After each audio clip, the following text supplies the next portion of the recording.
Everyone welcome back to my another blog. তো এখন বাচ্চা সকালে 8:30 আর আমি স্নান টান করে তৈরি হয়ে গেছি, কারণ আজকে আছে বাড়িতে শ্রাদ্ধ ভোজ।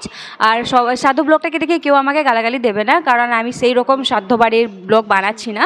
কারণ আমার বউ যখন মাধ্যমিকতে ছিল তখনও ওনার বাবা এক্সপায়ার করেছিল, তাই এখানে এটা ছোট্টখাটো একটা শ্রাদ্ধ ভোজ হচ্ছে, মানে বাড়ির লোকই সব আসবে, কেউ বাইরের লোক নেই।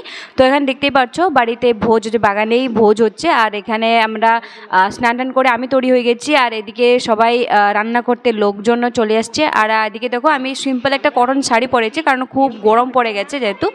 আর তোমরা তো জানো ওয়েস্ট বেঙ্গলের গরমটা কেমন, তো আমি একটা কটন শাড়ি পরেছি আর এখানে গোগুলকেও তৈরি করে দিয়েছি। আর এদিকে দেখো আমার জায়ের ছেলেটা ও স্নান টান করে রেডি হয়ে খুব বদমাশি করছিল। আর এদিকে পুজো স্টার্ট হয়ে গেছে, যেহেতু ওরা দুজনই বসবে, আই মিন দাদা আর আমার বর। তো এদিকে দেখো ওরা পুজো দিচ্ছে, তা আমি একটু ছোটোখাটো করে বাবাদের সাথে তোমাদের সাথে ইন্ট্রো করেই দিলাম, কারণ আমিও আমার শ্বশুরকে দেখিনি। তো এটা হচ্ছে এদিকে সাত ভোজ হচ্ছে, আর এদিকে পণ্ডিত মশাই দেখো বিড়ি খাবার শুরু করে দিল। আর এদিকে বাড়ির লোকজন চলে আসছে, আর আমার ছেলে ওখানে বসে আছে খাবে বলে, কিন্তু এখনও কিছুই খেতে পারে না, তাই তাকাচ্ছে। আর সিম্পল একটা মেনু ছিল আর কি।